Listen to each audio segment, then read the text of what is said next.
Buenas tardes, espero que todos estén bien ahí en casa. Vamos a continuar nuestro estudio en el libro de Josué, así que te invito a abrir tu Biblia ahí. En Josué capítulo 15, el día de hoy vamos a ver tres capítulos, 15, 16 y 17. Yo sé que suena un poco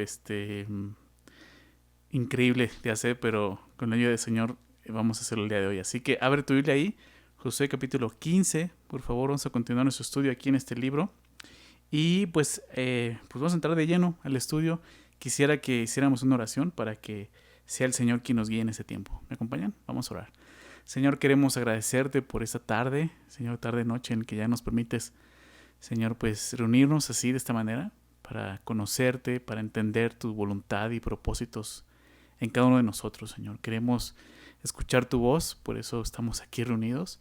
Y te pedimos, Señor, que seas tú hablándonos a cada uno de nosotros, Señor. Sabemos que tu palabra tiene ese poder, Señor, porque es viva, porque es eficaz, Señor, y es tu Espíritu Santo enseñándonos. Así que haz esa obra en cada uno de nosotros, por favor, Señor. Te lo pedimos en el nombre de Jesús. Amén. Muy bien, estamos en esta parte de la distribución de la tierra, si recuerdas.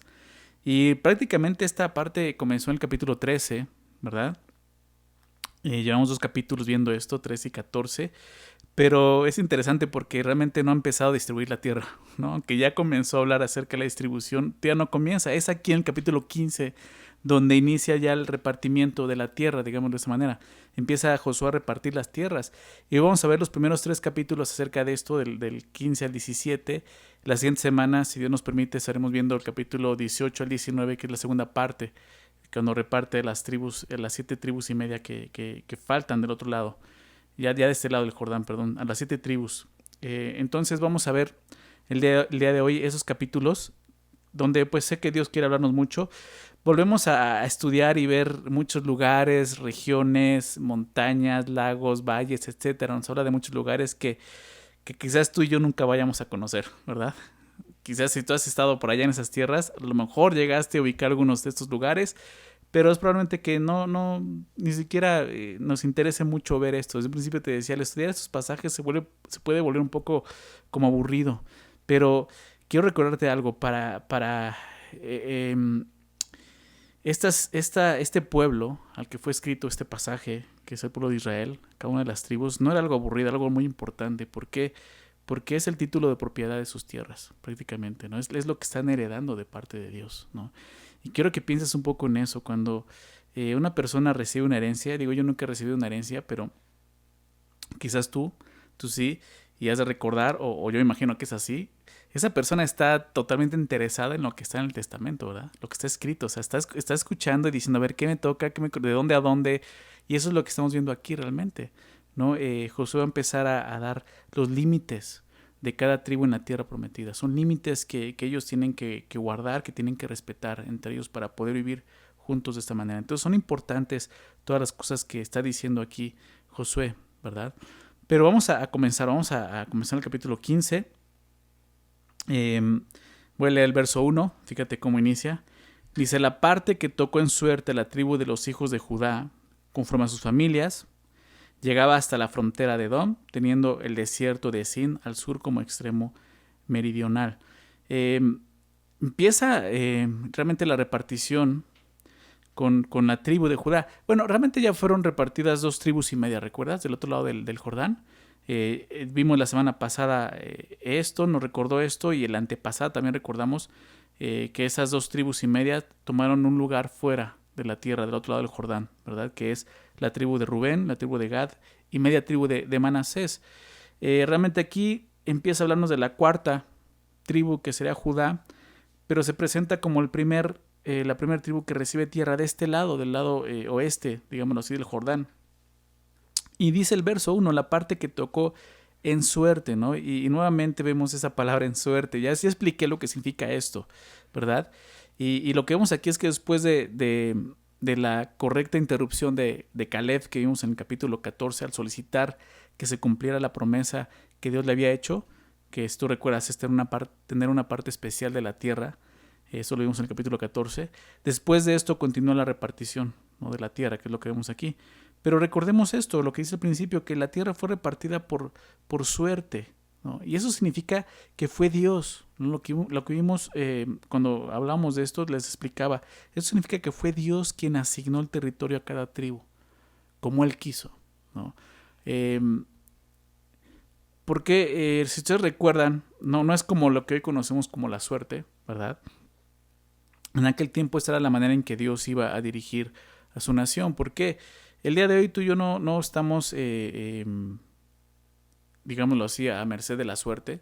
¿Por qué? Porque tenemos la palabra profética más segura, que es la palabra de Dios, la Biblia, y tenemos Espíritu Santo, que es la manera en que Dios nos guía y nos enseña el camino que debemos de tomar.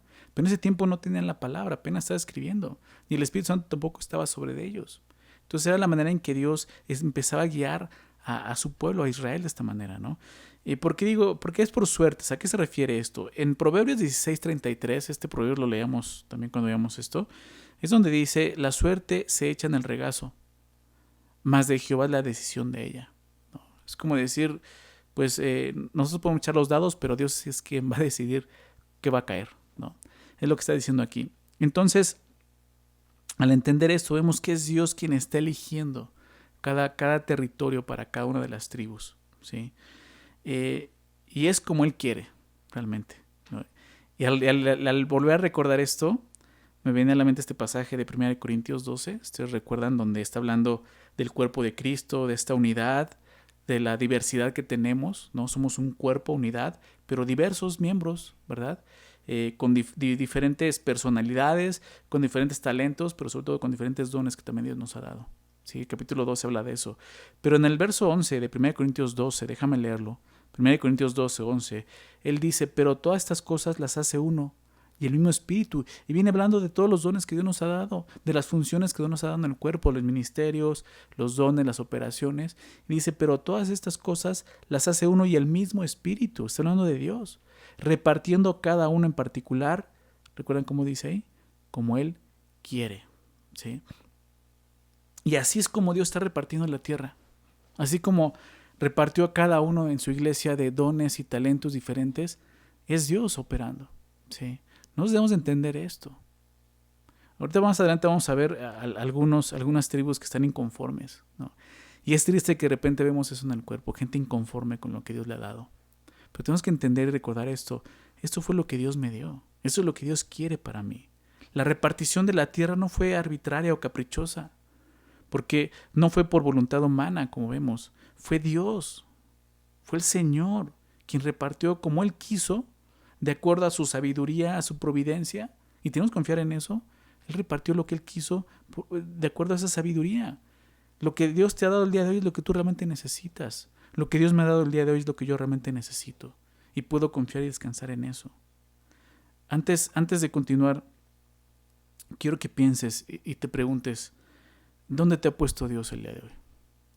¿Dónde estás el día de hoy? Porque así como el Señor repartió la tierra con un propósito para cada tribu, ¿no? Así el Señor nos ha repartido a cada uno de nosotros. Estoy seguro de eso. No solo en el cuerpo de Cristo como miembros suyos, como mencionaba ahorita, sino simplemente piensa en eso. ¿Dónde te ha puesto Dios el día de hoy? ¿Dónde estás? Así de sencillo, ¿en qué familia naciste? ¿No? Siempre, cuando éramos niños o jóvenes, adolescentes, no sé si alguna vez lo dijiste, pero que le dijeras a tu papá: pues yo no elegí nacer aquí, ¿no? Yo no elegí nacer, y tienes toda la razón, tú no lo elegiste, pero ¿quién fue quien lo eligió? Fue Dios. Y tenemos que recordar eso. A veces nos quejamos de nuestra familia, a veces nos quejamos del lugar donde estamos, pero tenemos que recordar ya como creyentes que es Dios quien nos puso en ese lugar. Y entender que tenemos un propósito. Si no estás entendiendo que Dios te puso ahí, menos vas a lograr entender con qué propósito Dios te puso ahí. Entonces, lo primero es entender esto: si estoy aquí en este lugar, si estoy aún en esta circunstancia, es Dios quien me ha traído aquí. Y ahí vas a empezar a entender lo que Dios quiere hacer. Es triste que muchos hijos de Dios viven hacia la deriva, a la suerte, así como que, pues de aquí me tocó, pues, y no saben ni lo que Dios quiere hacer en sus vidas, en ese lugar, en esa familia, en ese trabajo, en esa posición. Es importante eso. Aún si estoy en un lugar que yo no quisiera estar incómodo para mí, Dios me tiene aquí por algo. Dios me puso aquí, ¿sí? Entonces, todos sabemos que, pues eso, que ninguno eligió en qué familia nacer. Fue Dios que nos puso en esa familia. Es Dios quien te ha llevado a vivir en este país. Es Dios quien te ha llevado a vivir en esta ciudad. Y la pregunta es entonces, ¿para qué? ¿Cuál es el propósito por el cual Dios me ha puesto aquí? ¿Sí? Es importante eso. Ahora, enseguida, después de hablar de esto, de que tocó en suerte la tribu de Judá, empieza a describirnos, ¿no? En esos versículos, todo el territorio, muy interesante. Empiezas desde el sur, ¿no? La parte baja del desierto de Edom, ¿no? Y va subiendo y va recorriendo como un forma de círculo, no es un círculo, pero va recorriendo el territorio, pasando por el Mar Muerto, llega a donde baja el Jordán y ahí toma dirección hacia el mar Mediterráneo, llega al mar Mediterráneo y baja y toma todo ese lugar. Y es un lugar muy grande que le toca a Judá. Déjame leerlo, fíjate lo que dice ahí. Dice, llegaba hasta la frontera de Edom, importante, Edom es la parte del sur de la tierra prometida, ya no es la tierra prometida, es la parte de abajo. Si recuerdas, Edom son los edomitas, de donde viene, más bien de ellos viene el hermano de Jacob, ¿sí? Que es Edom, Esaú precisamente, y de su descendencia. Pero siempre tuvieron problemas. Tú recuerdas, en algún momento lo vimos en el desierto, como Edom no le dejó entrar, no les quiso ayudar, ¿no? Entonces empiezan a tener problemas con ellos. Y ese es el lugar, no empieza ahí. O sea, Judá es vecino prácticamente de Edom. Teniendo el desierto de Sin, también dice el verso 1, al sur como extremo meridional. O sea, están en esa parte, ¿no? En la frontera. Y su límite, verso 2, por el lado del sur, fue desde la costa del mar Salado, que es el mar Muerto, desde la bahía que mira hacia el sur. O sea, si tú tienes un mapa, te recomiendo que en ese momento tomes el mapa. Ahí en tu Biblia probablemente atrás haya mapas. Checa algún mapa donde venga el territorio de las tribus o cómo se distribuyó, y vas a poder ver en la parte sur de abajo está Judá muy grande, y del lado derecho está el mar Muerto, el mar Salado, y hasta abajo, ¿no? En esa costa que menciona aquí, al sur, desde ahí dice, su límite por el lado del sur fue desde la costa del mar Salado, desde la bahía que mira hacia el sur, o sea, la esquinita de abajo, ¿no? Que mira hacia el sur, desde ahí, y hacia el sur, y salía hacia el sur de la subida de Acrabín, pasando hasta el Sin y subiendo por el sur hasta Cades Barnea. Cades Barnea es ese lugar donde ellos estuvieron por primera vez antes de entrar a la tierra prometida, ¿recuerdas? Donde el pueblo se desanimó y dijo no. No llegaron los espías, los desanimaron y dijeron no, mejor no entramos. Es ese lugar, Cades Barnea. Ellos estaban ahí viendo la frontera, que es al sur. Ya en este momento donde entraron, ellos entraron más en el este, un poco más arriba, ¿no? Arriba del mar, precisamente del mar Muerto, ¿no? Donde ya está el Jordán. Ahí en Jericó ellos entraron por ese lado. Pero toda esa parte era parte del límite del territorio de Judá, ¿no? Dice, entonces, habiendo y subiendo por el sur hasta Cades Barnea, pasaba a Esrón, y subiendo por Adar, daba vuelta a Carca. De allí pasaba a Asmón y salía al arroyo de Egipto y terminaba en el mar Mediterráneo, es toda la parte sur, no, el mar Mediterráneo. Pues, o sea, el límite del sur, la parte de abajo, ¿no? El límite oriental es el mar Salado, ¿sí? O sea, el oriente es del lado derecho, ¿no? Lo sabemos. Todo el mar Salado es el límite oriental, lo está diciendo ahí. El límite oriental es el mar Salado hasta la desembocadura del Jordán, que es la parte norte del mar. Si ya vimos la parte sur, dice la parte norte hasta ahí, ¿no? Va a llegar esa parte oriente y entonces va a irse hacia el mar otra vez. Que nos empieza a explicar eso, ¿no? Dice, el límite oriental, verso 5, es el mar Salado hasta la desembocadura del Jordán, y el límite del lado del norte, desde la bahía del mar, en la desembocadura del Jordán, y sube este límite por Bet Ogla, y pasa al norte en Bet Arabá, y de aquí sube a la piedra de Boán, hijo de Rubén, y luego sube a Debir, desde el valle de Acor, y al norte mira sobre Gilgal. ¿Recuerdan Gilgal? Por ahí, o sea, pasa por todo ese lugar, el territorio de Judá, el territorio, digámoslo ya, central. Perdón, ya en el norte, ¿no? Pero queda como a la mitad de la tierra prometida. Entonces dice, y el norte mira sobre Gilgal, que está enfrente de la subida de Adumín, que está al sur del arroyo, y pasa hasta las aguas de Ensemes, y sale a la fuente de Rogel. Y sube este límite por el valle del hijo de Hinnom, al lado del sur del Jebuseo, que es Jerusalén. O sea, va a pasar muy cerca de Jerusalén, de ese territorio de Judá. Luego sube por la cumbre del monte que está enfrente del valle de Hinnom hacia el occidente, el cual está al extremo del valle de Refaim, por el lado del norte, y rodea este límite desde la cumbre del monte hasta la fuente de las aguas de Neftoa, y sale a las ciudades del monte de Efrón, rodeando luego a Bala, Baala, perdón, que es Kiriat Jearim. Después gira este límite desde Baala hacia el occidente, al monte de Seir, y pasa al lado del monte de Jearim hacia el norte, el cual es Quesalón, y desciende a Bet Semes y pasa a Timna. Sale luego al lado de Ecrón hacia el norte y rodea a Sicrón y pasa por el monte de Baala y sale a Jabneel, y termina en el mar. Es toda la parte, el límite del norte, la parte norte de la tierra. ¿Sí? Entonces la parte sur ya nos describió la parte desértica, no estaba Edom, toda esta zona meridional, como vimos al principio. Después la parte del este, digámoslo así, que es el oriente, que es el mar salado prácticamente, termina el mar salado, regresa hacia a la parte norte, ¿no? Que cruza toda esa parte, que es la mitad de la tierra prometida, hasta su límite del lado oeste, que sería el lado izquierdo, que prácticamente es el mar Mediterráneo, todo el mar, ¿ok? Dice, el límite del occidente es el mar grande, ¿no? Está hablando del mar Mediterráneo, verso 12. Dice, ese fue el límite de los hijos de Judá por todo el contorno conforme a sus familias. Entonces, es interesante la ubicación. Judá estaba al sur de la tierra prometida, como vemos aquí, ¿no? Más adelante, viendo la historia ya en el tiempo del reinado, si conoce un poco la historia de Israel, lo vamos a estudiar más adelante, en el tiempo de Reyes, el reino es dividido, se divide en dos, ¿no? Y una parte es esta, la parte sur, la parte de Judá, ¿sí? La parte de arriba ya es Samaria, Israel, ¿no? Entonces esa es la parte de abajo, la parte sur, que es Judá. Judá estaba entonces al sur de la tierra prometida y está ubicada en la frontera, como te decía, en la frontera sur, donde había varios enemigos. Entre ellos lo vimos Edom, pero no solo estaba Edom, estaba Moab, estaba Amalek, donde eran los amalecitas, y estaba Filistea, los filisteos del lado izquierdo.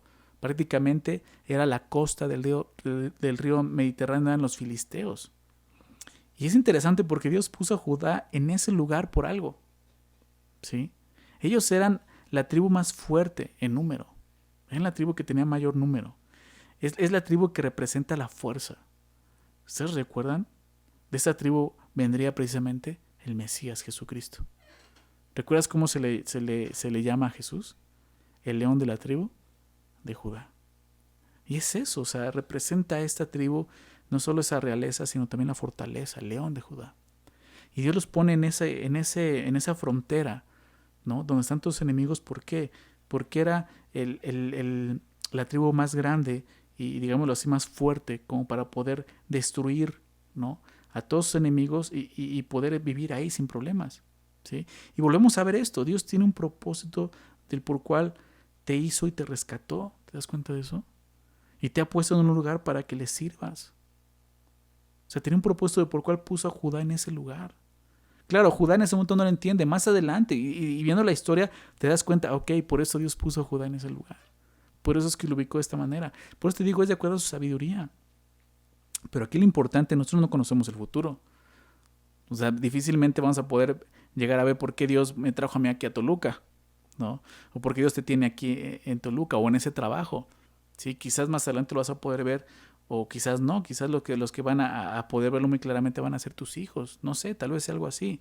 Pero lo importante es que tú encuentres el propósito por el cual Dios te ha tomado, te ha rescatado, ¿no? Y ahora te ha dejado en esta tierra como su hijo, ¿sí? Entender cuál es su voluntad para tu vida. Como dice Pablo en Efesios 5, me parece que el verso 17, si no mal recuerdo, es el verso 17, dice, ¿no?, que no seamos insensatos, sino entendidos, ¿verdad? Entendidos de cuál es la voluntad de Dios para nosotros. Dios quiere que entiendas eso. ¿Por qué te llamó? ¿Por qué te rescató? Porque tiene un propósito para ti. ¿Okay? Vamos a continuar, verso 13. Nuevamente vamos a ver aquí a Caleb, ¿no?, que lo vimos en el capítulo 14, y fue de mucha inspiración para nosotros, ¿verdad?, poder ver su vida, ver un hombre de fe, ¿verdad? Y conociendo al Señor, nos identificamos con él, porque en un principio vemos que ni siquiera él era, pues, de Israel, él venía de otra nación también, pero creyó en el Dios de Israel y sobre todo siguió al Dios de Israel, ¿recuerdas? No estaba siguiendo solo a un pueblo, él estaba siguiendo a ese Dios. Fíjate lo que dice el verso 13. Mas a Caleb, hijo de Jefone, dio su parte entre los hijos de Judá, conforme al mandamiento de Jehová a Josué. La ciudad de Kiriat Arba, padre de Anac, que es Hebrón. ¿Recuerdas toda la región de Hebrón? Eso ya lo vimos, fue lo que reclamó, digámoslo así, ¿no? O demandó la semana pasada, lo vimos en el capítulo 14, Caleb. Y es esta parte de Hebrón, toda la región montañosa de Hebrón. Y dice, y Caleb echó de ahí, verso 14, a los 3 hijos de Anac, a Sesai, a Aimán y Talmai, hijos de Anac. Esos eran reconocidos porque eran gigantes. Fueron aquellos que los 10 espías temieron. Y por eso desanimaron a la nación. Dijeron, ellos son gigantes delante de nosotros, ¿verdad? No somos simplemente como unos insectos delante de ellos. Entonces, estos son, dice, Caleb los echó de allí a los 3 hijos de Anac. De aquí, dice, subió contra los que moraban, o sea, no solamente destruyó a ellos, dice, subió contra los que moraban en Debir. Y el nombre de Debir era antes Kiriat Sefer. Y dijo Caleb, al que atacara a Kiriat Sefer y la tomare, yo le daré a mi hija Axa por mujer. Y la tomó Otoniel, hijo de Cenaz, hermano de Caleb, era su sobrino, y él le dio a su hija Axa por mujer. Y aconteció que cuando la llevaba, él la persuadió que pidiese a su padre tierras para labrar. Ella entonces se bajó del asno y Caleb le dijo, ¿qué tienes? Y ella respondió, concédeme un don, puesto que me has dado tierra del Negev, dame también fuentes de aguas. Y él entonces le dio las fuentes de arriba y las de abajo. Hay cosas muy interesantes en esta porción, ¿no? Volvemos a ver a Caleb, un hombre que, como lo vimos desde un principio, creyendo en Dios, teniendo fe en Dios. Fue de los 2 espías que fueron, pero fue de los únicos 2 espías que realmente creyó en Dios y trató de animar al pueblo a decir, vamos, Dios nos la va a entregar. Sí, son grandes, son fuertes, pero esa tierra es la que Dios nos ha prometido. Junto con Josué, ¿recuerdas? Ya lo vimos esto. Es ese hombre de fe realmente. Un hombre valiente que dijo, yo voy por eso. Un hombre que tuvo tanta fe que esperó 45 años para que se cumpliera la promesa que Dios le dio de darle una tierra en ese lugar. Lo vimos la semana pasada, ¿verdad? Es este hombre de fe. Y lo vemos entonces que se le entrega, ¿no?, la tierra, pero vemos que él realmente pelea por la tierra. Y él dijo en el capítulo 14, si Dios está conmigo, yo sé que voy a tener esa tierra. Y realmente Dios estuvo con él. Y fue Dios quien le concedió esa tierra. Y la fortaleza aún física. Él dice, lo vimos la semana pasada, él dice, tengo el mismo vigor, la misma fortaleza que hace 45 años. Es un hombre de 85 años. Y lo vemos peleando y peleando sobre el pueblo que todos temían. Dice, a mí dame ese, ¿no? Esa tierra yo la quiero. ¿No? Él sabía lo que era vivir por fe y lo está haciendo. Pero sucede algo muy interesante. Dice ahí en el verso 16, y dijo Caleb, al que atacare a Kiriat Sefer y la tomare, yo le daré a mi hija Axa por mujer. Entonces aquí Caleb lanza una convocatoria, ¿no? De repente dice, ok, el que se quiera casar con mi hija, pues ahí está, ¿no? Tiene que ir y tomar esta tierra, ¿no? Es muy interesante porque pues, realmente tiene 2 objetivos Caleb en esto. Uno es tomar la tierra, ¿no?, que realmente pues no va a ser para él, va a ser para su hija. Y el otro es pues encontrar un buen hombre para su hija, ¿no? O sea, al hacer esto realmente está buscando un hombre valiente, ¿no?, que desde un principio pueda mostrar que puede luchar y pelear por su familia, ¿no? Y lo hace así, o sea, y me recuerda mucho, ¿no?, a lo que Cristo hizo. Dice la palabra de Dios en Efesios 5, cuando nos llama a nosotros los maridos a amar a nuestras mujeres, dice que lo hagamos como Cristo amó a la iglesia. ¿Recuerdas? Y dice, se entregó a sí mismo por ella. Y me encanta eso porque si te das cuenta, Cristo aún no estamos con Él. Aún no estamos disfrutando de nuestro Señor, ni Él está disfrutando de su iglesia, porque habla de un matrimonio, ¿verdad? Cristo es el esposo, la iglesia es la esposa. Y Jesús aún no está unido a nosotros, pero Jesús ya dio su vida por nosotros, ¿sí? Y es lo que hace Otoniel. Él aún no está casado, ¿sí?, pero Él va a pelear, ¿no?, va a dar su vida, ¿no?, con tal de tener a esta mujer como esposa. Ahora es interesante, digo, muchos aquí hablan de cómo un padre puede buscar esposo para su hija, y creo que es atinado y creo que son buenos consejos. El día de hoy ya no se busca eso. Bíblicamente antes era así, los padres eran quienes buscaban, ¿verdad?, el esposo o la esposa para sus hijos, era lo común. El día de hoy no, y es triste a cierto punto. ¿Por qué? Porque los papás ya no tienen ese cuidado. Creo que como padres cristianos tenemos que entender esto. Digo, no se trata de obligar a tus hijos, no se trata de hacer negocio de que, pues cásate con este porque nos conviene como familia. No. Se trata de buscar la voluntad de Dios para tus hijos. Aún en esto, tú tienes que enseñarles, ¿sí? Yo creo, digo, no dice el texto, nada más dice que Caleb lanzó la convocatoria a ver quién se anima, ¿no? Pero yo creo que ya había uno que andaba animándose ahí, ¿no? Y su nombre empezaba con no, ¿no? Porque a veces así son los papás, no me he dado cuenta de eso, ¿no? De que de repente tú ya sabes que alguien está ahí pretendiendo a tu hija, ¿no? Pero no, como que no lo quieres ver, ¿no? Ay, son amigos, desde niños son amigos.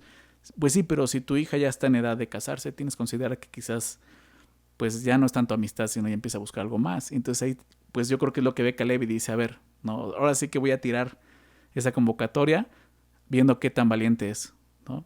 Entonces dice, quien quiera a mi hija va a tener que ir y pelear por esa tierra. Y vemos a Otoniel, ¿no? Que no duda, ¿no? Y va y pelea la tierra, ¿no? Y gana la tierra para su hija, ¿no? Eh, Digo, si no entendemos el contexto, podríamos entenderlo como que, ay, ¿qué onda con Caleb, no? Que muy buena onda, de repente ya da a su hija hacia cualquiera. No, yo creo que más bien, pues Caleb sabía que iba a ser Otoniel, ¿no? Quizás probablemente Otoniel le andaba ahí pretendiendo a su hija y le dijo, ¿qué quieres a mi hija? Tienes que demostrarme que la vas a cuidar, que vas a pelear por ella, ¿sí? Creo que como padres cristianos necesitamos ver eso, ¿no? Conocer a los amigos de nuestros hijos, ¿sí? Aún si tienes una hija y que ya está en edad de casarse, ¿quién la está pretendiendo? Tienes que conocerlo. Tienes que saber hasta qué punto está dispuesto a protegerla, a cuidarla, porque somos llamados a eso. Lo citaba ahorita como esposos. Un hombre que pueda cuidarla sabiamente, amarla como Cristo nos ama a nosotros. No es cualquier tarea, ¿sí? O sea, tienes que encontrar a ese hombre que esté dispuesto a amar como Cristo ama a su iglesia, ¿sí? Y como mujer, pues busca ese tipo de hombre. Busca un hombre que esté dispuesto, ¿no?, a cuidarte, a protegerte desde antes y lo demuestre, que sea valiente, que trabaje por ti. Creo que eso es bueno verlo aquí. Entonces vemos a Otoniel, dice, y la tomó Otoniel, hijo de Cenaz, hermano de Caleb, y le dio a su hija Axa por mujer. Otoniel es muy interesante porque es un hombre valiente, lo hace, pero él vendría a ser, más adelante lo vamos a ver en Jueces, el primer juez de Israel. Qué interesante es este hombre. Y él vendría de la tribu de Judá también, como vemos aquí, ¿no? De esa tribu, y vendría a ser el esposo de esta mujer. Entonces vemos a Otoniel y dice el verso 18, y aconteció que cuando la llevaba, dice, él la persuadió que pidiese a su padre tierras para labrar. Y entonces se bajó del asno y Caleb le dijo, ¿qué tienes? Fíjate lo que está diciendo. Bueno, déjame leer el verso 19. Ella respondió, concédeme un don, puesto que me has dado tierra del Negev, dame también fuentes de aguas. Entonces realmente este hombre consigue la tierra, pelea por la tierra, Caleb se la da. Digo, también hay algo importante aquí, ¿no? Y creo que es de considerar. ¿Hasta qué punto los padres tienen que apoyar a sus hijos? De repente hay muchas dudas acerca de esto. Aquí vemos un padre que está apoyando. Sí, le está dando una tierra, le está dando un lugar donde vivir, ¿sí? Pero digámoslo así, no fue gratis, ¿sí? Él está enseñando a trabajarlo, a trabajar la tierra. Él le dice, vayan y ahí está la tierra, trabájenla, ¿sí? No está mal que los apoyes, no está mal que les des algo, pero lo que está mal es que no les enseñes a trabajar, ¿sí? Eso es lo que yo a veces veo. Muchos padres apoyando a sus hijos, pero los apoyan tanto, ¿no?, que llegan a ser buenos para nada.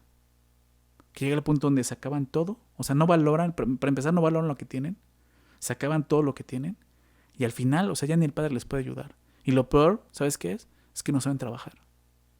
O sea, eso es hacerles un daño. Si ya los has apoyado, déjalos que trabajen, ¿no? Déjalo que él busque, o sea, enséñale a trabajar. No está mal, o sea, si has trabajado, y creo que todos tenemos ese sentir, trabajar para ofrecerle algo a mi familia, pero enséñales a trabajar. Sí, en serio, ¿cuántos hijos el día de hoy, no? Y los mencionamos así, ¿no? Hijos de papis, ¿no? No saben hacer nada. Porque los papis no les enseñan a trabajar. Entonces es importante esto. Realmente Caleb está siendo sabio, ¿sí? Encuentra un hombre que es digno para su hija, pero no le pone todo en bandeja de plata. Realmente le dice, ahí está la tierra, ya es tuya, ahora trabájala. Pero se dan cuenta de algo, ¿no? Ella dice, ¿no? Puesto que me has dado la tierra del Negev, y Otoniel le dice, ¿no? O sea, persuade a su esposa en un sentido bueno y le dice que pida a su padre tierras para labrar. ¿Te das cuenta? Para trabajar. Le dice, pídele tierra para trabajar. Ahora, ya le ha dado tierra, pero ¿qué pasa? Que esta tierra es el Negev, ¿sí? El Negev era desierto. Prácticamente le dice, ahí está la tierra, ¿no? Y dice, sí, pero es desierto, o sea, ¿qué voy a hacer aquí? Es puro desierto. Es por eso que Axa le pide a su padre Caleb que le dé fuentes de agua. O sea, vamos a trabajarla, pero necesitamos agua para trabajarla. Por eso le dice, dame también fuentes de aguas, ¿Se dan cuenta de lo que dice? Concédeme esto, solo un don más. ¿Sí? Y Caleb me encanta porque no le da solo una fuente, le da las fuentes de arriba y de abajo. ¿Ves el verso 19? ¿Sí? Y ¿sabes a qué me recordaba esto? A nuestro Padre Celestial, ¿no? Lo mismo Dios hace con nosotros. Él nos dice, ahí está la tierra, pero tú tienes que trabajarla. ¿Sí? Ahí está la tierra. Si necesitas algo, puedes pedírmelo. ¿No? Ella no duda en pedirle a su Padre esto. ¿Sí? Si nosotros realmente queremos servir a Dios y trabajar para Dios, vamos a necesitar cosas, ¿no? Vamos a necesitar no solo la tierra, vamos a necesitar aguas para trabajar la tierra. Y creo que es esto, o sea, vamos a necesitar el Espíritu de Dios. ¿Sí? Aunque ya estemos disfrutando de la vida en el Espíritu, podemos llegar a sentirnos como en un desierto, aún hasta secos. Lo que tenemos que hacer es lo mismo que hizo Axa, ir a nuestro Padre Celestial y pedir su don. Sí, Señor, dámelo, necesito de ti. Si a veces nosotros queremos eso, una vida espiritual fructífera, madura en la fe, pero no podemos. Pues dices, me siento seco, me siento que falta algo. Ve al Señor, pídele, Él te lo va a dar. Fíjate, me recuerda mucho el pasaje de Juan. Quizás recuerdes este versículo, Juan 7, donde Jesús está en la fiesta. Juan 7, verso 37, y dice, en el último y gran día de la fiesta, Jesús se puso en pie y alzó la voz, así, a viva voz. Jesús dice, si alguno tiene sed, ¿recuerdas? Venga a mí y beba. Es lo que dice Jesús, ven a mí y bebe. Y nos olvidamos de eso. Jesús no va a decir, no, ya te di, ya con eso es suficiente. Jesús dice, ¿quieres más? ¿Quieres más de mí? ¿Quieres más de mi espíritu? Ven y bebe, tienes que ir a Él. Así como Axa le pidió a su padre y fue, ¿verdad? Y bebió, o sea, pidió y lo recibió. Así es con Jesús. El que tenga sed, venga a mí y beba. Y el que cree en mí, dice, como dice la Escritura, de su interior correrán ríos de agua viva. Así. Si el día de hoy te sientes seco, aún en tu vida espiritual como creyente, dices, quizás yo ya tengo un largo recorrido como creyente, tengo algunos años ya, 10, 15, 20 años, pero el día de hoy me siento seco en mi vida espiritual. No es lo mismo que hace un tiempo atrás. Ven a Él y bebe. Y de tu interior correrán ríos de agua viva. Un torrente de agua viva. No es un riachuelo, es un río, ¿no?, que va a salpicar a todos. ¿A qué se refiere? Verso 39 lo explica. Esto dijo del Espíritu. ¿Te das cuenta? El Espíritu que habían de recibir los que creyesen en Él. Pues aún no había venido el Espíritu Santo porque Jesús no había sido aún glorificado. El Espíritu en nosotros es ese río de agua viva. Es lo que tú y yo necesitamos cuando nos sentimos secos espiritualmente. ¿Qué tenemos que hacer? Ir a Él, ¿verdad? Beber, pedírselo. Recordaba también esto en Lucas, capítulo 11. Lucas 11, quizás también recuerdes este pasaje. Nos habla de la oración, pero ve lo que nos dice que pidamos, ¿no? Dice Lucas 11, verso 9. Dice, yo os digo, pedid. Jesús diciendo esto a sus discípulos, yo les digo esto, pidan. Pedid y se os dará. Buscad y hallaréis. Llamad y se os abrirá. La puerta no está cerrada para nosotros delante del trono de Dios. Dice, está abierta, pide. Pide. El que llama se le abrirá. Dice, porque todo aquel que pide recibe, y el que busca halla, y el que llama se le abrirá. Dice, y dice esto, verso 11, hace una pregunta, ¿qué padre, dice Jesús, qué padre de ustedes? Si su hijo le pide pan, ¿le dará una piedra? No, ¿verdad? O si pescado, en lugar de pescado, ¿le dará una serpiente? O si le pide un huevo, ¿le dará un escorpión? Para nada. Dice, pues si ustedes, siendo malos, comparación de Dios, que es el único bueno, ustedes siendo malos, sabéis dar buenas dádivas a vuestros hijos, ¿cuánto más vuestro Padre Celestial dará el Espíritu Santo a los que se lo pidan? ¿Recuerdas? Pídelo, pídelo, pero pídelo con fe. Muchas veces ahí está el error. Nos falta fe aún para pedir. Pídelo, acércate a Dios y pídeselo. Santiago dice eso, Santiago 1, en el verso 6 dice, pero pida con fe, no dudando nada. Creo que ese es el error. Venimos con Dios pidiendo algo, pero realmente dudamos. Es que no sé si Dios quiera dármelo. Pues ¿a quién te estás acercando? Dice Santiago, no vengas así, porque el que duda es semejante a la onda del mar, que es arrastrada por el viento y echada de una parte a otra. No piense, pues, quien tal haga, ¿qué cosa? Que pida dudando. Quien tal haga, que reciba cosa alguna del Señor. Si tú vienes al Señor dudando, Dice Santiago, no pienses que vas a recibir algo del Señor. El hombre de doble ánimo es inconstante en todos sus caminos. Necesitas tener fe en Dios, confiar en Él, confiar que aquello que tú le estás pidiendo, ¿no? Y estoy hablando de esto, lo espiritual, no estoy hablando de cosas materiales. En el contexto, en ninguno de los contextos que he estado leyendo, habla de cosas físicas o materiales, claro. Con Josué, aquí en Josué capítulo 15, con Axas, si fue así, le está pidiendo algo material, ¿para qué? Para trabajar, ¿verdad?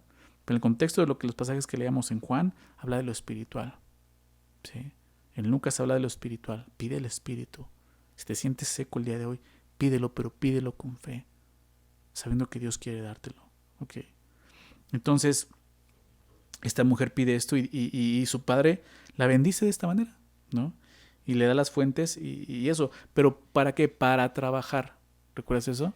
No le dio las fuentes simplemente para, pues, a ver qué pasa con voy a darle fuentes y si se agota la fuente, pues le tengo otra cosa y así, y tú ya lo acabas manteniéndolos. Recuerda eso, no, se trata de apoyarlos para que puedan comenzar una familia, trabajando, ¿ok? Vamos a ver la siguiente parte, vamos a ir avanzando. Verso 20 dice, esta pues es la heredad de la tribu de los hijos de Judá por sus familias. Y fueron las ciudades de la tribu de los hijos de Judá en el extremo sur, hacia la frontera de Edom: Cabseel, Edar, Jagur, Sina, Dimona, Adada, Sedes, Azor, Irnán, Sif, Telem, Bealot, Azor, Adata, Keriot, Esrón, que es Azor, Amam, Sema, Molada, Azar Gada, Esmón, Bet Pelet, Azar Sual, Berseba, Bisotia, Baala, Lim, Esem, Etolad, Kesil, Orma, Siclag, Madmana, Sansana, Lebaot, Silhim, Ain y Rimón, por todas 29 ciudades con sus aldeas. En las llanuras, Estaol, Soar, Asenán, Sanoa, Enganim, Tapua, Enam, Jarmut, Jarmut, Adulam, Soco, Aseca, Saraim, Aditaim, Gedera y Gederotaim, 14 ciudades con sus aldeas. Senán, Adasa, Migdalgad, Dileán, Mispa, Joctel, Laquis, Boscat, Eglón, Cabón, Lamam, Kitlis, Gederot, Bet Dagón, Naama, Maceda, 16 ciudades con sus aldeas. Libna, Eter, Asán, Giftá, Asena, Nesif, Keila, Aksib y Maresa, 9 ciudades con sus aldeas. Ecrón con sus villas y sus aldeas, desde Ecrón hasta el mar, todas las que están cerca de Asdod con sus aldeas. Asdod con sus villas y sus aldeas, Gaza con sus villas y sus aldeas, hasta el río Egipto y el mar grande con sus costas. Y en las montañas, el mar grande está hablando de Mediterráneo. Es todo el territorio que ya habíamos hablado anteriormente, ¿no? Y en las montañas, Amir, Hatir, Soco, Dana, Kiriat Sana, que es Debir, Anab, Estemoa, Anim, Gosén, Olón y Gilo, 11 ciudades con sus aldeas. Arab, Duma, Esan, Hanum, Bet Tapua, Afeca, Unta, Kiriat Arba, la cual es Hebrón, y Sior, 9 ciudades con sus aldeas. Maón, Carmel, Sif, Juta, Jezreel, Jogdeam, Sanoa, Caín, Gavá y Timna, 10 ciudades con sus aldeas. Jalgul, Bet Sur, Gedor, Maarat, Bet Anot y El Tecón, 6 ciudades con sus aldeas.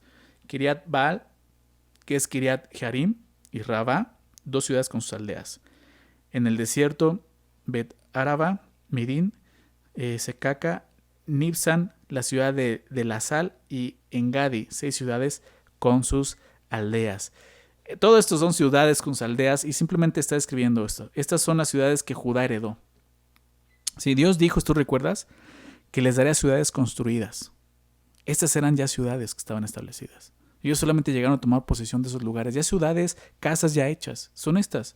Ellos heredaron más de 100 ciudades en la tierra de Canaán. Más de 120 ciudades. Y eso nos recuerda lo bendecido que hemos sido nosotros para el Señor, ¿verdad? Sin merecerlo, hemos heredado bendiciones eternas. ¿Te das cuenta de eso? Un lugar en el cielo que nosotros no construimos, ¿verdad? Tú y yo no hicimos nada. Un lugar que Jesús construyó por nosotros. Es por eso que estas ciudades están aquí, porque estas ciudades representan eso, la gracia de Dios, ¿no? A darles lo que no merecen, ¿no? Un lugar así. Igual nosotros podemos recordar esto. Jesús nos ha dado un lugar que tú y yo no merecíamos. ¿Recuerdas las palabras de Jesús en Juan 14 animando a sus discípulos? Déjame leer esto en Juan 14, verso 2 y 3. Jesús les dice, en la casa de mi Padre, ¿recuerdas? Muchas moradas hay. Si así no fuera, dice el texto, yo os lo hubiera dicho, voy pues a preparar lugar para vosotros. Y si me fuere y os prepararé el lugar, vendré otra vez y os tomaré a mí mismo para que donde yo estoy, vosotros también estéis. Es la promesa de Jesús. Jesús nos ha preparado un lugar que no merecíamos. Un día vamos a llegar ahí. El lugar no es este tiempo. O sea, recuerdas que la tierra prometida representa la vida en el Espíritu. Es importante verlo aquí. Sí, y hacer énfasis en eso. La tierra prometida para nosotros, ¿no? El cruce del Jordán representa la vida en el Espíritu, lo que ahora vivimos aquí. ¿Sí? La meta es cuando estemos con Él. ¿Sí? Pero es esa casa que Dios también nos ha dado, sin que tú y yo trabajemos. Por gracia nos la ha dado. Pablo lo entendió y lo enseñó de esta manera también. En 2 Corintios 5, empezando el verso 1, dice así, porque sabemos, dice él, Pablo está seguro de esto y entendía esto, porque sabemos que si nuestra morada terrestre, este tabernáculo, este cuerpo, se deshiciere, tenemos de Dios un edificio. ¿Te das cuenta de quién es? De Dios. Dios lo hizo. Un edificio, una casa no hecha de manos, eterna en los cielos. ¿No? Es lo que Dios nos ha dado. Nuestras mismas bendiciones. Hemos sido igual de bendecidos que las tribus al tener un lugar que no merecíamos, ¿verdad? Que no llegamos ni siquiera a construir, por gracia recibimos. Pero no termina ahí. El verso 63 dice esto. Mas a los jebuseos que habitaban en Jerusalén, ¿no? Fíjate qué lugar tan importante, Jerusalén. Ahí habitaban los jebuseos. Los hijos de Judá no pudieron arrojarlos. Y ha quedado el jebuseo en Jerusalén con los hijos de Judá hasta hoy. Sí, esto es triste, ¿verdad? Y vamos a ver mucho esto, ¿no? Que no terminaron de destruirlos. ¿Sí? Algunas regiones no las destruyeron. Y es lo que vemos aquí. No nos dice la razón del por qué los de Judá no pudieron arrojarlos, lo que dice que no lo pudieron arrojar. Pero ¿sabes algo? No creo que haya sido por falta de fuerza. Porque, ya te lo mencioné, era la tribu más fuerte. En el libro de Números, si tú recuerdas, vemos 2 censos. El libro de Números registra 2 censos. Uno es al inicio del libro y otro es casi al final. ¿Sí? Uno es la primera generación y el segundo ya es la segunda generación. En el libro de Números, en los dos censos se registran en ese libro que Judá es la tribu con mayor número, tanto al inicio como al final. Es más, creció. Después de la muerte de la primera generación, en el censo que se hace ya en Moab, unos meses antes de entrar a la tierra, ¿sabes cuántos eran? 76,500 personas. O sea, era la tribu más grande. Entonces, pues el motivo no creo que haya sido que les faltara fuerza para hacerlo. ¿Sí? Ahora, sí, Jerusalén era una ciudad difícil de conquistar por su ubicación geográfica, pero ellos eran muchos y eran fuertes. ¿Sabes sobre todo por qué? Porque tenían la fuerza y la promesa del Señor. Dios les había prometido darles esta tierra, que heredarían esa tierra. Entonces, mi pregunta es, ¿no pudieron o no quisieron? ¿Verdad? ¿Falta de fuerza o falta de fe realmente? ¿Sabes algo? A veces podemos encontrarnos como ellos, ¿verdad? Decir, es que no puedo. ¿Sí? Y realmente lo que nos falta no es fuerza, es fe. Es recordar que Dios está con nosotros. Tenemos que recordar esto, Dios no te va a pedir algo que no te haya capacitado para hacerlo, ¿recuerdas? Si Dios te pide algo es porque ya te dio la capacidad para hacerlo y llevarlo a cabo. ¿Sí? ¿Por qué? Porque si no fuera así, eso sería injusto. Y no solo injusto, sería cruel. Imagínate que Dios te pide algo que no puedas hacerlo, que te diga tienes que hacerlo. Eso sería cruel. Pero Dios no es así. Si Dios te pide algo es porque ya te ha dado el poder de llevarlo a cabo. Por muy imposible que sea o que se vea. Tienes que confiar en Dios, es fe. Judá se olvidó de esto. ¿Sí? Ahora, ¿qué fue lo que Dios le había dicho? Quiero recordar esto. Deuteronomio 7, verso 1 y 2. Deuteronomio 7, 1 y 2. Recuerda esto. Dice, vamos a recordarlo. Dice, cuando Jehová tu Dios te haya introducido en la tierra en la cual entrarás para tomarla, o sea, en este momento, cuando Dios te haya llevado y te haya introducido, y fíjate lo que dice, y haya echado delante de ti a muchas naciones, ¿quién las iba a echar? Dios. Lo que está diciendo, y haya echado delante de ti a muchas naciones, fíjate quién, al Eteo, al Gergeseo, al Amorreo, al Cananeo, al Fereceo, al Jebeo, y por último, ¿a quién dice? Al Jebuseo, que son las que no echaron ellos. al Jebuseo. 7 naciones mayores y más poderosas que tú, sí, son más grandes, más poderosas. Pero ¿qué dice ahí? Y Jehová tu Dios las haya entregado delante de ti. O sea, Caleb entendió esto. Sabía que era Dios quien les iba a entregar las cosas, el territorio. Y las haya entregado delante de ti, las hayas derrotado, dice claramente, Dios les dijo esto: las destruirás del todo, completamente. No harás con ellas alianza, recuerda esto, recuerda, te lo vamos a ver, no harás con ellas alianza, ni tendrás de ellas misericordia, prácticamente. ¿Por qué? Porque principalmente el objetivo de Dios, ¿recuerdas cuál era uno de los objetivos de Dios? De traer a esta nación, a Israel, formar una nación en Egipto, formarla, hacerla crecer en el desierto, era para venir y traer juicio a estas demás naciones que habían estado pecando durante siglos contra Dios. Y llegó a su colmo su maldad y Dios trajo juicio. Qué interesante, Dios había traído juicio anteriormente a otras naciones, al mundo entero, el diluvio, Sodoma y Gomorra. ¿Y sabes? Cuando Dios pidió ese juicio, se llevó completamente. No hubo problema. ¿Sí? ¿Te das cuenta de eso? O sea, el diluvio fue universal. Todo el mundo. Toda la tierra, ¿verdad?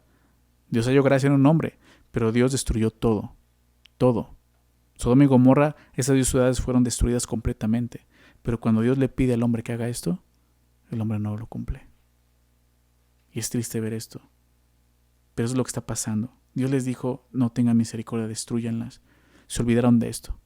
Si Dios les dijo, destrúyanlas, es porque ya se las había entregado. Ya les había dado la capacidad para destruirlas. Entonces, lo que te decía no fue por fuerza. No fue porque no pudieron, fue porque no quisieron. ¿Sí? Y a veces nos encontramos nosotros así, dudando de lo que Dios puede hacer, lo que nos pide. Si Dios ya te pidió que hagas algo, hazlo. Hazlo, confía en Él. Ve su poder moviéndose en tu vida. Confía en Él. En nuestra vida, en el Espíritu, hay enemigos que Dios nos pide que expulsemos sin misericordia, definitivamente. Ya no son enemigos físicos, pues son enemigos que nos detienen.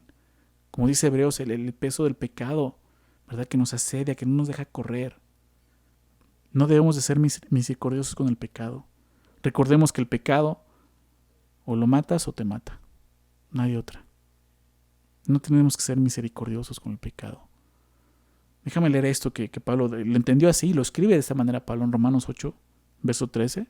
Dice, porque si vives conforme a la carne, ¿qué va a pasar? Moriréis, ¿verdad? O sea, te va a matar. El pecado te va a matar. Mas si por el Espíritu hacéis morir las obras de la carne, viviréis. ¿Cómo vas a poder vivir? Matando el pecado. O sea, no hay forma de poder coexistir en el Espíritu y la vida en el Espíritu y el pecado no. El pecado tiene que morir. Si quieres vivir en el Espíritu, tiene que morir lo terrenal. Muchas veces nos enseña eso el Nuevo Testamento, ¿verdad? Haced morir pues lo terrenal en vosotros. Colosenses 3. Entonces, recuerda esto. Judá falló en eso. Vamos a continuar, capítulo 16.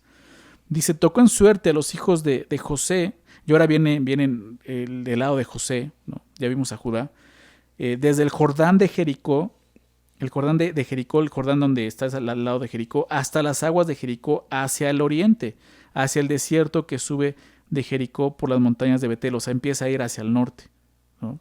Y de Betel sale a Luz y pasa a lo largo del territorio de los arquitas hasta Atarot, y baja hacia el occidente, al territorio de los jafletitas, hasta el límite de Bet Orón, la de abajo, y hasta Geser, y sale al mar. Recibieron pues su heredad los hijos de José, Manasés y Efraín. En los primeros versículos nos da los límites del territorio en general de los hijos de José. Si tú recuerdas, lo vimos ya anteriormente, José se divide, ¿no? José toma el lugar del primogénito, que era Rubén, ¿verdad? Pierde su lugar Rubén, José toma ese lugar y entonces se le da una doble porción que la reciben sus hijos. José ya no se nombra en la tribu, ¿por qué? Porque se divide en dos, que es Manasés y Efraín. Pero menciona aquí como si fuera una sola tribu, que es José, porque está mencionando todo el territorio que estas dos tribus heredaron, ¿sí? Es lo que hace en esos primeros versículos. Simplemente está mostrando que ellos heredaron el territorio ubicado en el centro, todo el centro de Canaán prácticamente, ¿sí? Ahora a continuación nos va a mencionar la parte de este territorio que ocuparon tanto una tribu como la otra, la tribu de Efraín, y después vamos a ver el territorio que ocuparía la media tribu de Manasés, que se quedó de este lado del lado oeste del Jordán, ¿no? Dice entonces el verso 5, y en cuanto al territorio de los hijos de Efraín, aquí ya menciona, hasta aquí hemos visto ya con esta 5 tribus, ¿sí? Si recuerdan, vimos a Rubén, Gad, media tribu de Manasés, Judá, Y aquí ya menciona a Efraín, ¿sí? La siguiente media tribu de Manasés, digamos lo que es la tercera tribu que mencionó, pero es la media tribu, ¿no? Entonces dice, en cuanto al territorio de los hijos de Efraín, por sus familias, el límite de su heredad al lado del oriente fue desde Atarot Adar hasta Bet Orón, la de arriba. Continúa el límite hasta el mar y hasta Migmetal al norte. Migmetat, perdón, al norte, y da vuelta hacia el oriente hasta Tanat Silo, y de aquí pasa a Janoa. De Janoa desciende a Atarot y a Anarat, y toca Jericó y sale al Jordán. Y de Tapúa se vuelve hacia el mar, al arroyo de Canaán, y sale al mar. Esa es la heredad de la tribu de los hijos de Efraín por sus familias. Hubo también ciudades que se apartaron para los hijos de Efraín en medio de la heredad de los hijos de Manasés, todas las ciudades con sus aldeas. Entonces, aún en esa área dice que fueron mezcladas tanto Efraín como Manasés, ¿no? Claro que como eran hermanos, no digámoslo así por descender de José, pues eso generaba más apoyo entre ellos, ¿no? Pero ve lo que dice el verso 10. Pero no arrojaron al cananeo que habitaba en Geser. Antes quedó el cananeo en medio de Efraín hasta hoy, y dice, y fue tributario. Entonces, digo, lo que vemos prácticamente es que la tierra de Efraín se extendía desde el Jordán hasta el Mediterráneo, ¿no? Toda la parte central pertenecía a Efraín. Si ahora lo ves en los mapas, puedes darte cuenta que no llega hasta el Mediterráneo, pero es el límite que está marcando aquí. Nos habla del mar, ¿no? Y es el mar Mediterráneo que habla ahí. Entonces, el último versículo nos dice algo importante, ¿no? Como veíamos, no arrojaron al cananeo que habitaba en Geser. O sea, lo mismo que sucedió con Judá, ¿no? Que dejaron que siguieran ahí. Lo dice aquí, no lo arrojaron. No acabaron con ellos, ¿sí?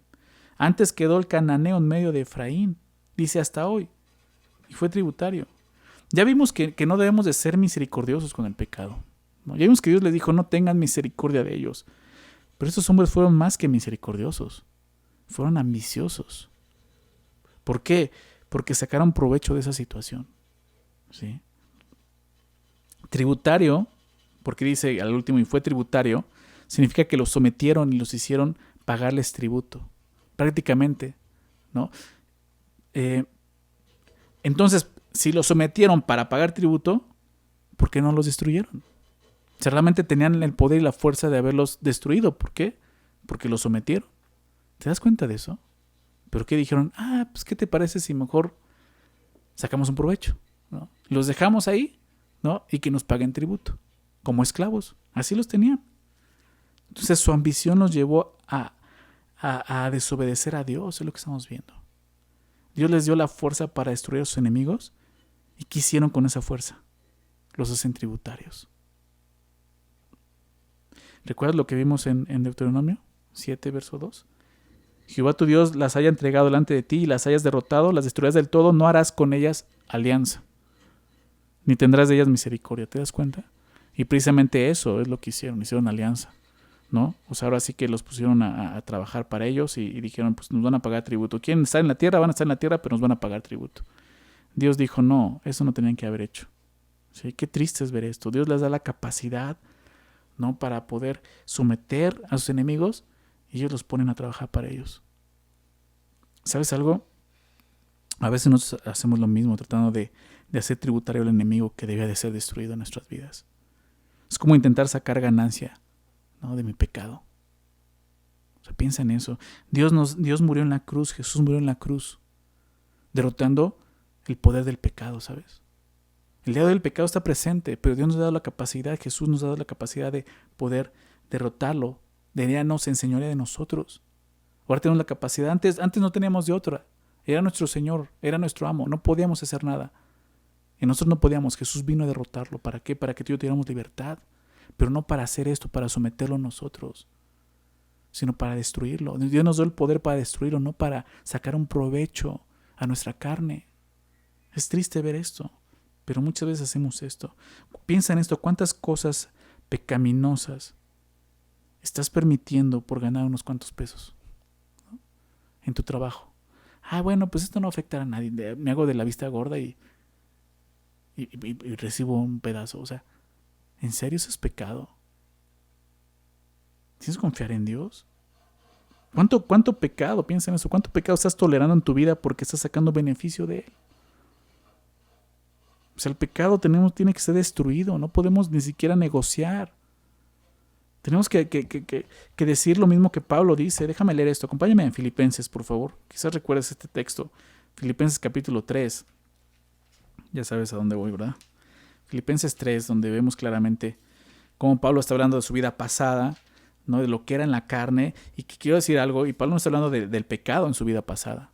Está hablando esto, o sea, sí era cierto pecado porque él se jactaba de esas cosas, pero simplemente era lo que él era. No está ni mintiendo, ni engañando, ni haciendo cosas malas. Pero él dice, todo eso lo tengo por basura, ¿recuerdas?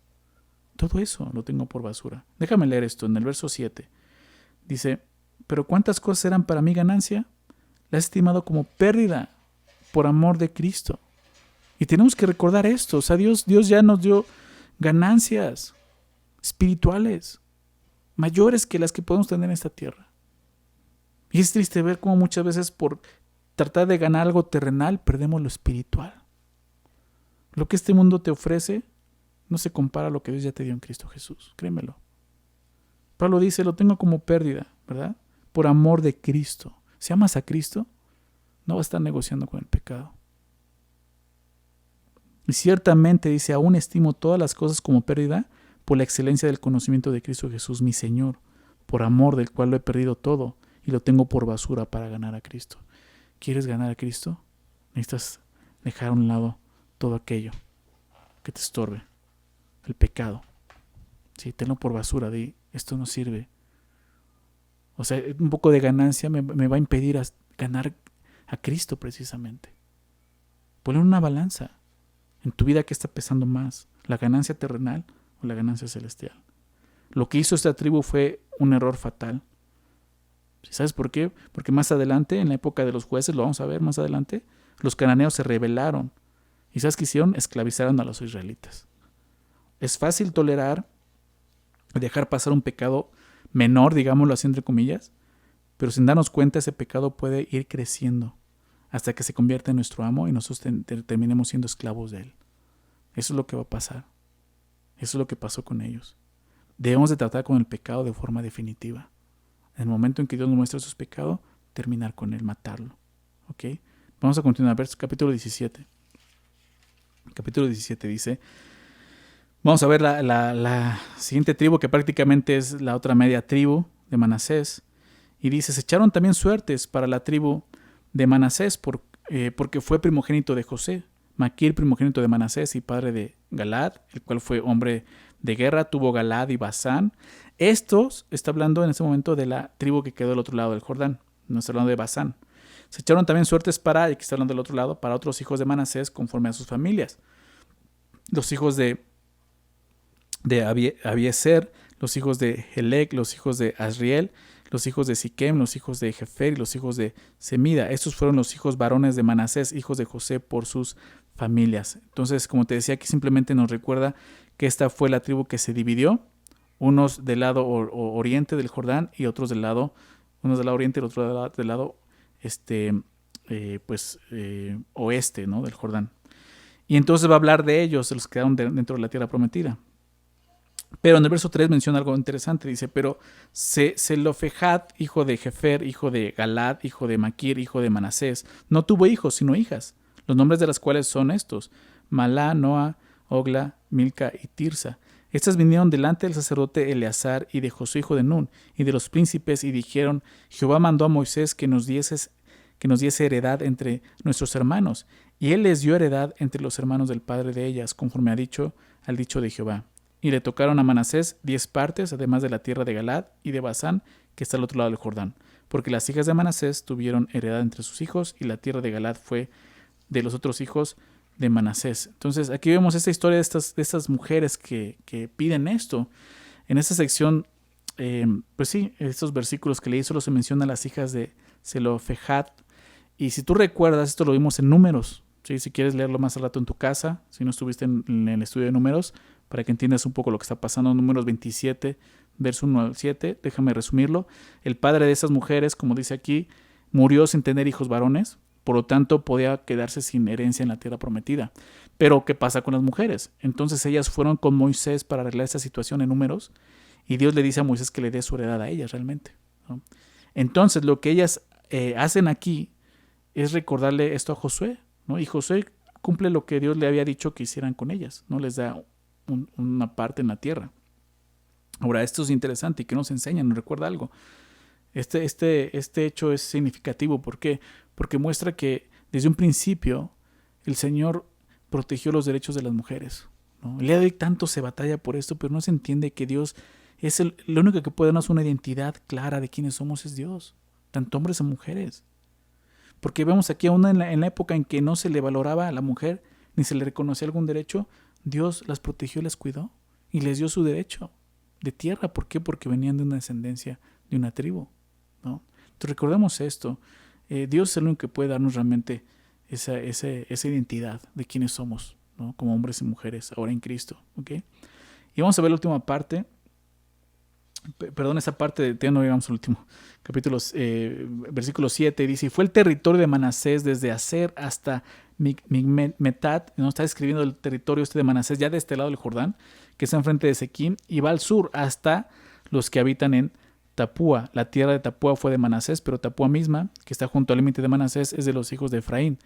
Desciende este límite al arroyo de Canaán hacia el sur del arroyo. Estas ciudades de Efraín están entre las ciudades de Manasés, y el límite de Manasés es desde el norte del mismo arroyo, y sus salidas son al mar. Efraín al sur y Manasés al norte. Entonces aquí vemos la distribución. Efraín está al sur, ¿no? Está en el centro de la tierra prometida, pero Manasés está hacia el norte, ¿no? Y el mar es su límite, y se encuentran con Aser al norte y con Isacar al oriente, ¿no? Eso lo veremos más adelante.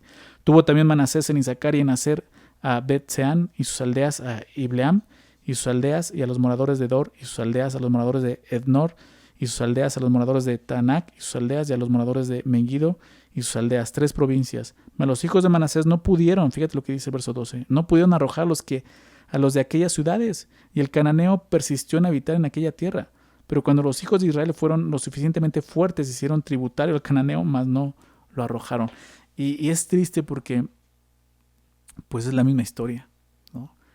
Y menciona algunas cosas, dice, o sea, el enemigo dice: el cananeo persistió en habitar en aquella tierra. O sea, el pecado va a persistir. O sea, el pecado va a seguir insistiendo, va a decir: no, me quedo.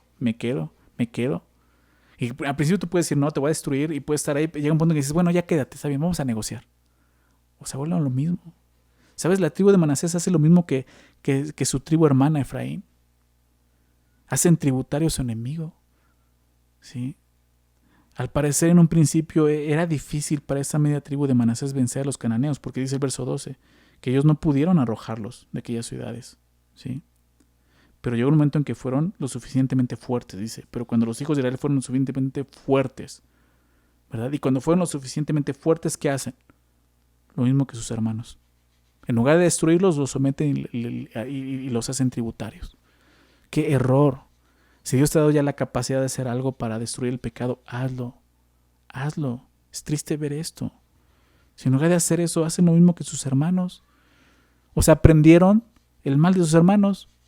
¿Te das cuenta de eso? Ellos dijeron: mira, se puede vivir así, ¿no? O sea, ¿qué tal si tenemos el pecado y le sacamos provecho? ¿Sí? Pero se olvidaron de lo que Dios les pidió. ¿Sabes? Esta es una de las maneras en cómo nuestro pecado puede afectar a otros, enseñándoles a ser permisivos y condescendientes con él. Porque Efraín vio esto, Manasés vio esto de Efraín, dijo: mira, ellos lo hicieron, vamos a hacerlo ahora nosotros. Recuerda este pasaje que hemos visto anteriormente, varias veces Dios nos recordó esto. Primera de Corintios capítulo 5, versos 6 y 7, anótalos ahí. 1 Corintios 5, 6 y 7, donde Pablo dice: no es buena vuestra jactancia, ¿recuerdas? ¿No sabes que un poco de levadura, qué hace? Leuda toda la masa. Es lo que estaba pasando. Alguien permitió el pecado, otros dijeron: pues lo podemos tener, es más, podemos ponerlos a trabajar para nosotros. Y los otros dijeron: pues mira, pues también lo podemos hacer nosotros. Un poco de levadura leuda toda la masa. Limpiaos, dice la exhortación. Limpiaos pues de la vieja levadura. ¿Para qué? Para que seáis nueva masa. Sin levadura, como sois. Eso es lo que somos ahora en Cristo. Porque pues nuestra Pascua, que es Cristo, ya fue sacrificada por nosotros. Vivamos como lo que ahora somos, creyentes en Jesús. Llamados a destruir el pecado en nuestras vidas. Llamados a vivir en santidad para Dios. Eso es lo que nos recuerda esto.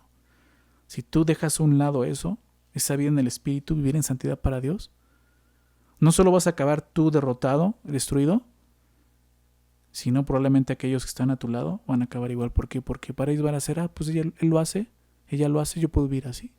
¿Qué ejemplo le estás dando a tu familia, a tus hijos? Ten cuidado de eso. Ahora sí vamos a ver la parte final.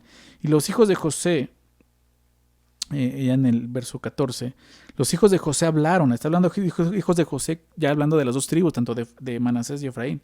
Los hijos de José hablaron a Josué diciendo: ¿Por qué nos has dado por heredad una sola suerte y una sola parte? Esto es lo que vimos al principio, era una sola parte, pero se dividió entre ellos, ¿sí? Dice: ¿por qué nos has dado una sola parte, siendo nosotros un pueblo tan grande y que Jehová nos ha bendecido hasta ahora? ¿Qué preguntas, no? Y Josué le respondió: si sois pueblos tan grandes, subid al bosque y haceos desmontes allí en la tierra de los fereceos y de los refaitas, ya que el monte de Efraín es estrecho para vosotros. Y los hijos de José dijeron: no nos bastará a nosotros este monte. Y todos los cananeos que habitaban en la tierra de la llanura tienen carros errados, los que están en Bet-Seán y sus aldeas, y los que están en el valle de Jezreel. Entonces Josué respondió a la casa de José, a Efraín y a Manasés, diciendo: tú eres gran pueblo y tienes gran poder, no tendrás una sola parte, sino que aquel monte será tuyo, pues aunque es bosque, tú lo desmontarás y lo poseerás hasta sus límites más lejanos, porque tú arrojarás al cananeo, aunque tenga carros cerrados y aunque sea fuerte. ¿Qué sucede? Inconformidad. ¿Te das cuenta de esto? Lo decía al principio, va a llegar. Y aquí lo vemos. Estas dos tribus, que al verlo de esta manera, recibieron mucha gracia de parte de Dios. ¿Por qué? Porque para empezar, ellos no eran hijos de Jacob. O sea, no biológicos, ¿recuerdas? Jacob los toma como hijos, los adopta como hijos, deja a un lado a José, los toma como hijos. Eso es gracia. Y no hicieron caso a eso. Todo lo que están recibieron una porción muy grande. Quizás no tan grande como la de Judá, pero es la segunda porción más grande de la que recibieron ellos. ¿Y qué dicen? No nos has dado más que una heredad, una sola suerte y una sola parte, siendo nosotros un pueblo tan grande y que Jehová nos ha bendecido hasta ahora. Entonces, ¿por qué reconoces que Dios te ha bendecido y te sigues quejando? ¿Sabes algo? Eso es hipocresía.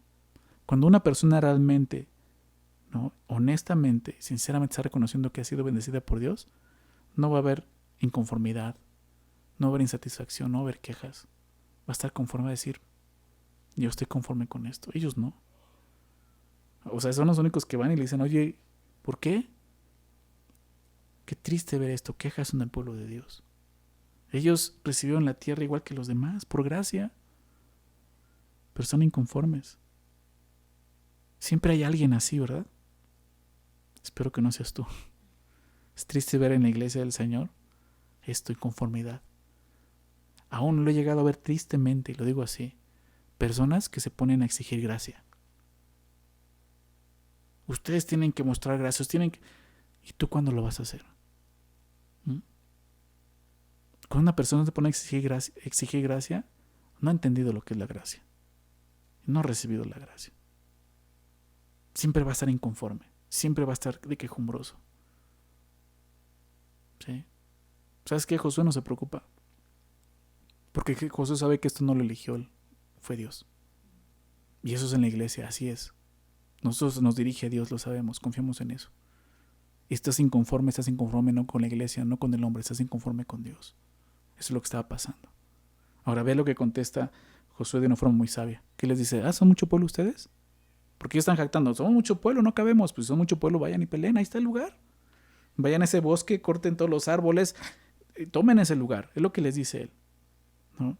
Pero ¿qué contesta en verso 16? No nos bastará a nosotros este monte. Así es. Así es una persona quejumbrosa. Nunca, hasta que no se arrepienta, nada le va a bastar. Aunque le dé, ok, te doy un poco más, no me basta. No nos va a bastar. Si eso está en tu corazón, sabes que falta contentamiento. Ese es el problema. Es un problema muy grave. Puede generar mucho pecado en tu vida, una raíz de amargura. Ten cuidado. Estás viendo eso en tu vida, que solamente de tu boca salen quejas, inconformidad. ¿Por qué Dios me tiene así? ¿Por qué Dios me tiene encerrado en mi casa en ese tiempo? ¿Por qué ya van 2-3 meses que no salgo? ¿No? Inconformidad, quejas. ¿Tú crees que Dios no está obrando en el mundo a través de esto? Claro que sí. ¿Te das cuenta de eso? Deja de ser quejumbroso. Eso no es una señal de andar en el espíritu, es todo lo contrario, es una señal de andar en la carne. Una vida en el Espíritu es una vida generosa, una vida que entiende la gracia, ¿verdad? Que está satisfecha. Eso es lo que es. Ellos dicen, no nos bastará a nosotros este monte. Y todos los cananeos que habitaban en la tierra de la llanura tienen carros cerrados. O sea, obviamente está hablando de carros más sofisticados que dicen, no vamos a poder. O sea, entonces lo que tienen es miedo, ¿verdad?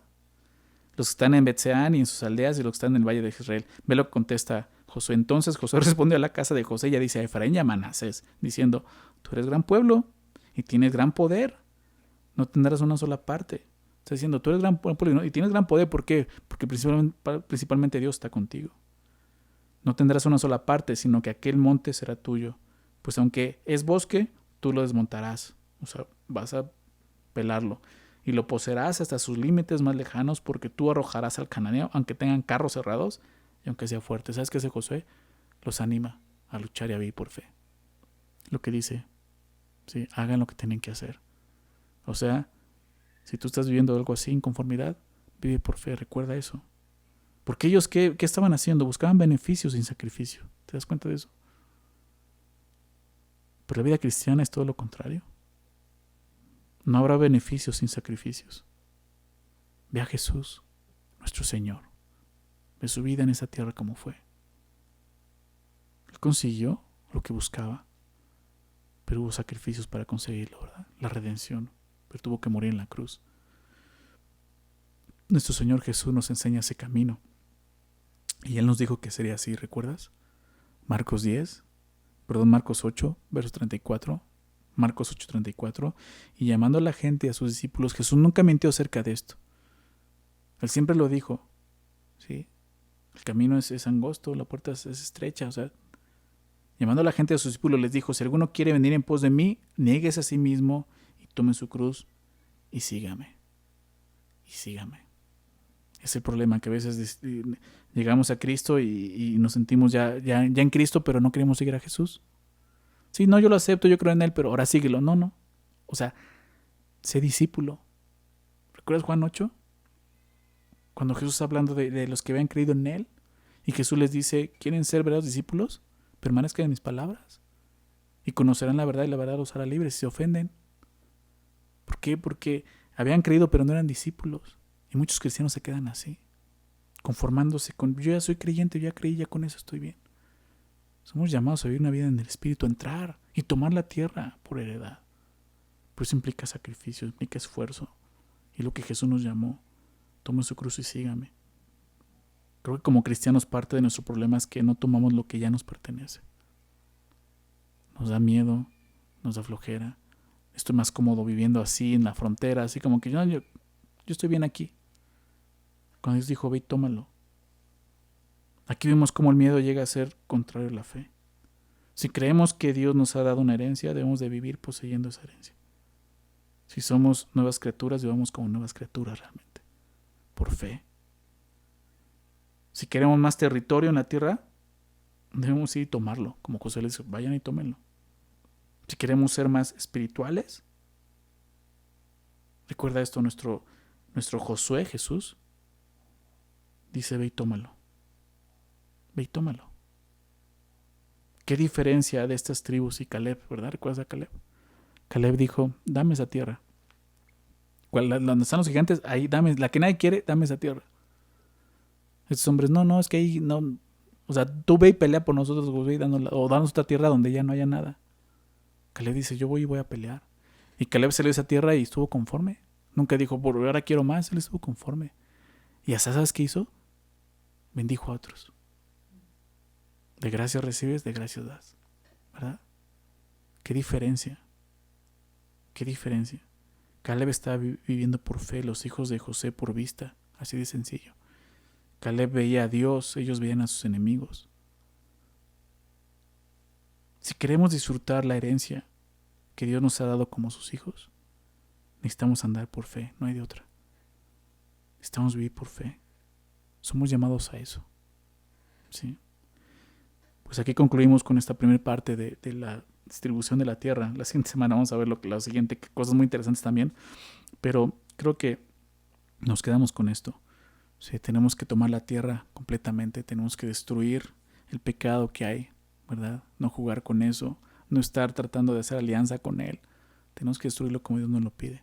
Si queremos encontrar la vida en el Espíritu exitosa, ¿verdad? Una vida espiritual que fluya en nuestras vidas, ¿sí? Ser como Caleb, ¿no? Un hombre por fe viviendo así. Necesitamos vivir por fe, necesitamos confiar en Dios. Dios nos ha dado todas las cosas en este mundo para que podamos vivir una vida piadosa que le agrada. Vivamos así, confiando en el Señor.